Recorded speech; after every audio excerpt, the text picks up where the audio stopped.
जय श्री कृष्णा। आज 16वें अध्याय का 13वां और 14वां श्लोक बता रही हूँ।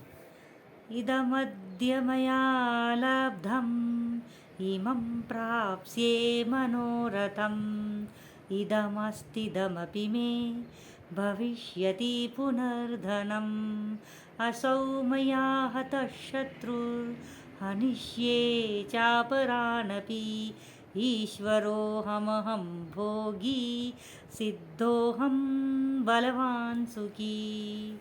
इदमद्य मया लब्धम, अर्थात असुरी व्यक्ति ये सोचते रहते हैं कि मैंने आज यह प्राप्त कर लिया है, मैंने इतना धन कमाया है और अब मैं इस मनोरथ को प्राप्त कर लूँगा और मेरे पास इतना धन इकट्ठा हो गया है और फिर भी ये और भी आगे बढ़ता ही जाएगा। और असौ मया हतः शत्रुर, वह मेरे वह शत्रु मेरे द्वारा जो मारे गए हैं, हनिष्य चापरानपी, और उन दूसरे शत्रुओं को भी मैं मार डालूंगा। मैं ईश्वर हूँ, ईश्वरो हम भोगी, अर्थात मैं ईश्वर हूँ, ऐश्वर्य को भोगने वाला हूँ। सिद्धो हम बलवान सुखी, मैं सब सिद्धियों से युक्त हूँ, बलवान हूँ तथा सुखी हूँ। वे आसुरी लोग मूढ़ बुद्धि के वे यही सोचते रहते हैं, वे ये नहीं सोचते कि ये सब परमात्मा की कृपा से हो रहा है।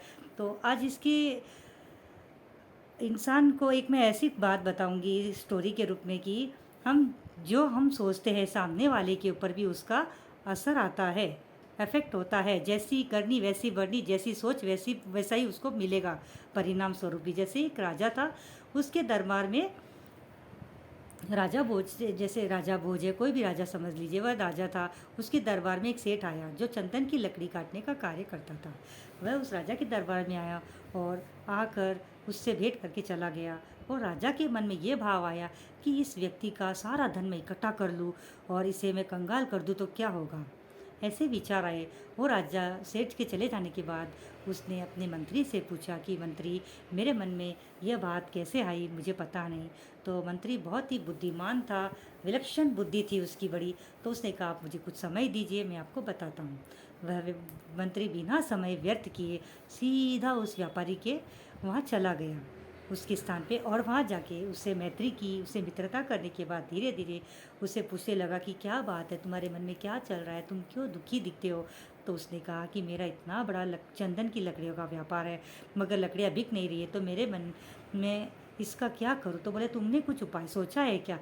तो उसने कहा, दूर देश में एक राजा भोज रहता है, उसकी मृत्यु का मैं रोज़ मन में विचार करता हूँ कि इसकी मृत्यु हो जाए तो मेरी सारी लकड़ियाँ काम आ जाएगी, आराम हो जाएगा।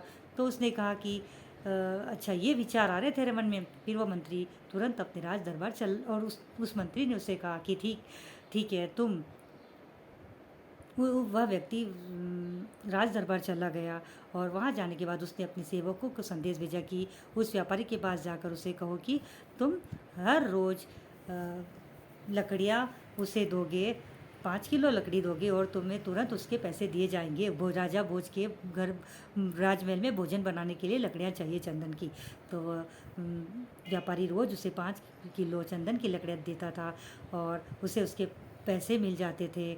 और यहाँ पे राजा के दरबार में चंदन की लकड़ियों से खाना पकता था। इस तरह से कई दिन बीते। अब उस व्यापारी के मन में ये विचार आया कि ये राजा की मृत्यु न हो तो अच्छा है, भगवान उसे दीर्घायु करे, उसकी उम्र लंबी कर दे, ऐसे मन में विचार आए। और कुछ समय के बाद वह व्यापारी उस राजा के यहाँ राजा भोज के दरबार में मिलने गया। उस वक्त जब वह व्यापारी उस राजा से भेंट कर रहा था, तब राजा के मन में आया कि ये बड़ा विलक्षण व्यापारी है, बड़ा ही अच्छा है, इसके साथ सब अच्छा हो बस, और कुछ नहीं होना चाहिए। इसके जैसा तो कोई नहीं है, बड़ा ही धनी आदमी है, सुखी है, अच्छा है। तो उस व्यापारी के जाने के बाद राजा ने उससे कहा अपने मंत्री से कि देखो मंत्री, एक समय पहले मैंने ही तुमसे कहा था कि ये व्यापारी का मैं सारा धन छीन लूँ, ऐसी भावना आई, और आज उसके लिए अच्छी भावना आ रही है, इसका क्या कारण है। तो वो मंत्री ने कहा कि महाराज, ये वही व्यापारी है जो कुछ समय पहले चंदन की लकड़ी न बिकने के कारण आपकी मृत्यु की कामना करता था। आज आपके दरबार में उसकी लकड़ियाँ आती है, बिकती है, उसे पैसे मिल रहे, तो उसे अच्छा लग रहा है, तो वो आपकी लंबी उम्र की कामना कर रहा है। तो कहते हैं ना, हम किसी के भी बारे में जैसा सोचेंगे, जैसी जिसकी भावना, वैसा ही उसका, जो भी सोचेंगे उसका वाइब्रेशन सामने वाले के अंदर तुरंत आता है। ये बात सत्य है। हम किसी के बारे में अच्छा सोचेंगे तो सामने वाले के भी बारे मन में अच्छा ही ख्याल आएगा, और बुरा सोचेंगे तो उसके मन में बुरा ख्याल आएगा। तो हमें हमेशा सबके लिए अच्छा ही सोचना चाहिए, क्योंकि हमें भी उसके परिणाम में रिज़ल्ट तो अच्छा ही मिलेगा। अगर हमें बुरा परिणाम चाहिए तो बुरा सोचो, अन्यथा वाइब्रेशन तो होता है। हम किसी का अच्छा सोचेंगे, अरे ये कितना अच्छा है, इसका अच्छा हो जाए, भगवान इसका भला करे, तो कहीं ना कहीं हमारे भी साथ कुछ बुरा हो रहा है तो वो बुरा नहीं होता है, बुराई टल के भला हो जाता है हमारा। तो यही था, और आज का ये श्लोक भी मैंने बताया, और इतनी सुंदर राजा की कहानी बताई है। बस अगला वीडियो मैं बहुत जल्द भेजूँगी। जय श्री कृष्णा। किसी ने अगर मेरे वीडियो को लाइक नहीं किया, सब्सक्राइब नहीं किया, तो प्लीज़ सब्सक्राइब करें और लाइक करें। जय श्री कृष्ण।